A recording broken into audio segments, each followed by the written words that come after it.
Oke guys, so welcome back to our channel Independent Training. Kita akan melanjutkan pembahasan terkait tentang teori akuntansi. Kalau kemarin seperti kita udah bahas public interest theory dan capture theory.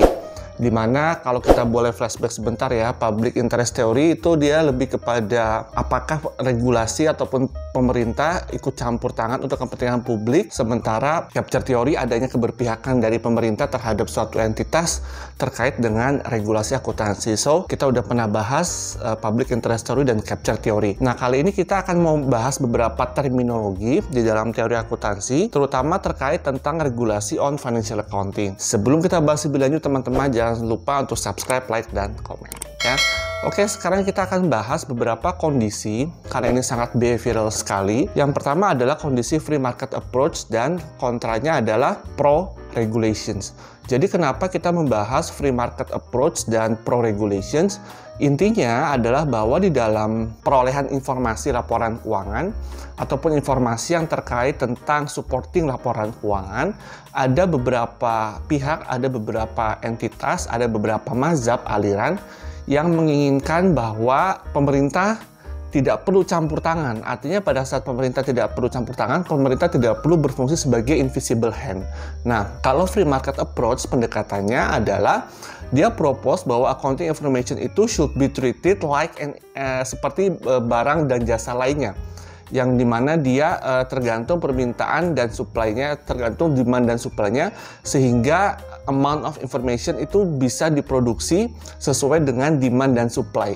Nah, jadi kalau free market approach pendekatannya begini teman-teman, informasi akuntansi yang ada di market itu dibentuk ataupun di available, tersedia to be access, itu berdasarkan demand dan supply. Demand dan supply dari mana? Supply dari perusahaan, demand-nya dari investor, demand-nya dari stakeholder, demand-nya dari pemerintah. Pada saat ada supply dari perusahaan, ada demand, maka tersedialah informasi. Artinya apa? Informasi yang terbentuk di market ini didasarkan atas permintaan dari beberapa pihak tadi, investor, broker, stakeholder, shareholders. Kemudian berdasarkan permintaan ini, supply ataupun dalam hal ini perusahaan menyediakan informasinya. So ada mekanisme demand, ada mekanisme supply. Ya, moga-moga memahami. Letak OJK di mana? Tidak ada. Jadi OJK ibaratnya in extreme dia tidak memberikan regulasi secara khusus terkait tentang pengungkapan informasi. Ya, jadi benar-benar informasi yang dibutuhkan, informasi yang tersedia di market itu berdasarkan demand dan supply yang diberikan oleh perusahaan. Katakanlah kalau supply-nya tidak seperti demand, maka akan terbentuk keseimbangan informasi yang baru. Ya, nah kita tidak berbicara OJK, peraturan Bank Indonesia, kita tidak berbicara peraturan government lainnya untuk requirement dari pengungkapan informasi keuangan, karena free market approach tidak mengenal itu. Sebaliknya, ada pendekatan pro regulation ataupun anti free market. Ini sebaliknya bahwa seharusnya pemerintah ikut campur tangan agar tidak terjadi market failure. Apa itu market failure? Kita pindah ke definisinya. Market failure adalah inability, ketidakmampuan market untuk memproduce socially right amount information. Pasar gagal untuk meng-create informasi yang seharusnya dibutuhkan. Market failure. Kenapa? Karena ini bisa terjadi karena kembali lagi bahwa benar-benar harga itu seperti harga barang ya. Kita tahu harga barang itu sangat berpengaruh, harga cabai, harga komoditi itu bisa sangat dimainkan sekali. Nah, kenapa informasi tidak bisa dimainkan kebutuhannya ataupun ketersediaannya, sehingga nanti pada saat ada informasi yang dibutuhkan dan tidak tersedia, that is market failure. Artinya apa? Bahwa ada informasi yang seharusnya tersedia, yang seharusnya bisa berfungsi secara sosial untuk kebutuhan publik, tapi ternyata dia tidak tersedia. Disitulah market failure. Nah, market failure dia bilang akan bisa diminimalkan dengan pendekatan pro regulations ataupun anti free market ya, mazhab ataupun alirannya. Di sini dia meminta peran dari pemerintah as an invisible hand untuk membuat regulasi yang dibutuhkan, sehingga tidak ada kekosongan informasi yang dibutuhkan pada saat orang mau mengakses. Pada saat tidak ada kekosongan informasi ini, informasi juga bersifat in time, maka market failure bisa diminimalkan. Ya, kalau dalam perspektif saya market failure tidak mungkin always perfect ya, pasti akan ada lag time minimal ataupun ada informasi yang miss. Sehingga market failure ini sebetulnya tidak bisa hilang menurut saya. Akan tetapi peran regulasi pemerintah justru masuk untuk meminimalkan market failure tadi ya. Oke, moga-moga teman-teman mulai paham ya mengapa ada free market approach dan ada anti free market, serta kenapa mesti adanya market failure, kenapa dampaknya ada market failure tadi. Karena market failure itu ternyata informasi yang ternyata tidak tersedia pada saat kita membutuhkan. Why? Karena demand dan supply bisa meng-create itu. Sementara kalau regulasi sudah mengharuskan, kita tidak bisa berbuat itu. Artinya Anda suka ataupun tidak suka, informasi yang ada di dalam perusahaan Anda harus didisclose karena regulasi meng-enforce tadi ya. Itu bicara pro regulations.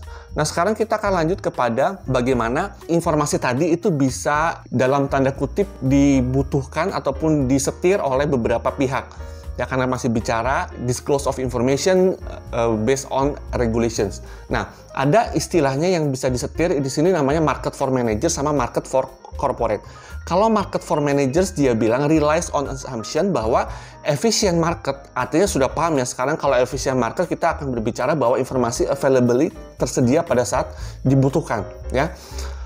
Relies on assumption of an efficient market for managers and that manager previous performance will impact on how much remunerations they command in future period, either from their current employer or elsewhere. Jadi sebetulnya dia mau bilang bahwa performance manager ke depan, artinya manajer ini adalah orang yang memproduce, menghasilkan, memiliki diskresi untuk menghasilkan laporan keuangan, itu akan sangat efek sekali ataupun sangat dipengaruhi sekali oleh bagaimana remunerasi dia dibayar.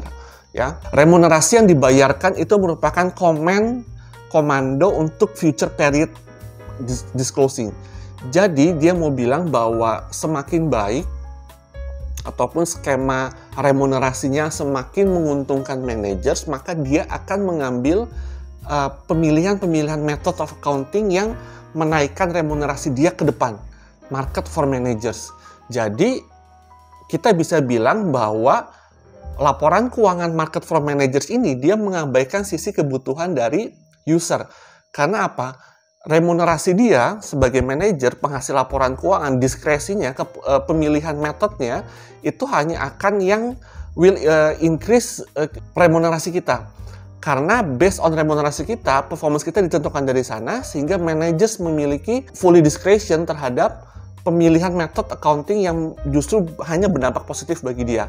Tapi jangan lupa pada saat kita menghasilkan laporan keuangan, ada sisi user yang akan bertanya apakah laporan keuangan ini, apakah informasi ini dibutuhkan oleh saya, apakah informasi ini relevan buat saya, ya. Sehingga market for managers akan mengabaikan asumsi seperti itu. Karena everything is about managers, everything about remuneration saya. Karena remuneration saya itu menentukan future period dari performance laporan keuangan saya.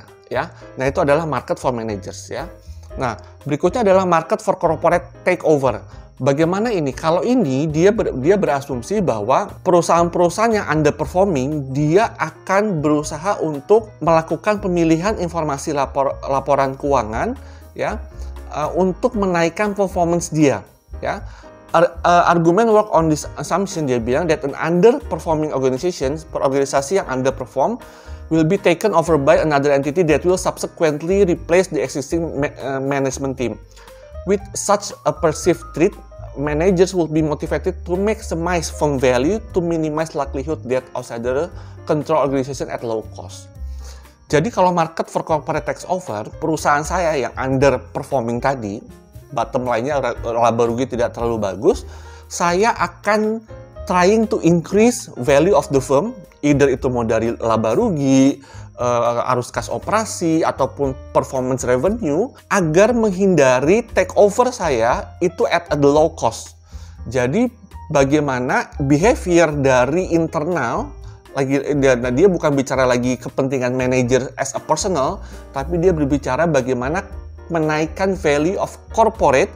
Pada saat saya merasa perusahaan saya underperforming, maka saya akan menaikkan value of the firm sehingga pada saat mau di take over at the low cost itu tidak akan terjadi. Why? Karena saya sudah melakukan pemilihan informasi keuangan yang menaikkan value of the firm.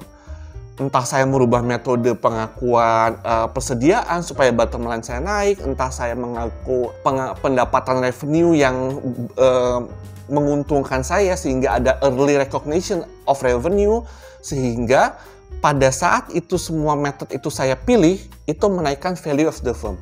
Market for corporate takeover, supaya pada saat mau di takeover tidak dalam kondisi low cost, ya. Itu adalah definisi ataupun behavior dari market for corporate takeover, ya. Nah, berikutnya ada istilah free riders of information. Free riders of information mungkin saya bilang bisa seperti saya.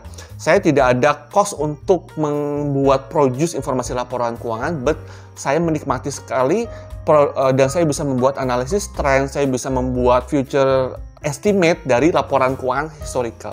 Jadi free riders adalah suatu kondisi bahwa accounting information itu sekarang menjadi public good. Everyone can access information. Kemudian dia bisa utilize informasi tersebut tanpa kita mengeluarkan spend money to get the information, ya, karena itu menjadi public good. Nah, itu adalah definisi dari free riders of information. Ini juga bisa diterapkan pada jenis-jenis informasi lainnya, di mana apabila ada seseorang pihak dia tidak mengeluarkan cost to produce the information, tapi dia enjoying, bahkan dia bisa mengambil keuntungan dari informasi tersebut, maka itu adalah free riders of information. Jadi tidak terbatas pada informasi laporan keuangan saja, ya. Oke teman-teman, itu dia pembahasan kita kali ini. Saya pikir cukup behavioral sekali. Kita udah membahas market for managers, market for corporate takeover, kita juga sudah membahas free rider of information, serta di awal kita sudah membahas bagaimana beberapa pihak mazhabnya ada yang pro regulations dan anti regulations. Tapi jangan lupa di tengahnya ada market failure yang harus menjadi concern kita bersama. Itu dia konten dari Regulation of Financial Accounting. Semoga bermanfaat. Stay terus di channel Independent Training.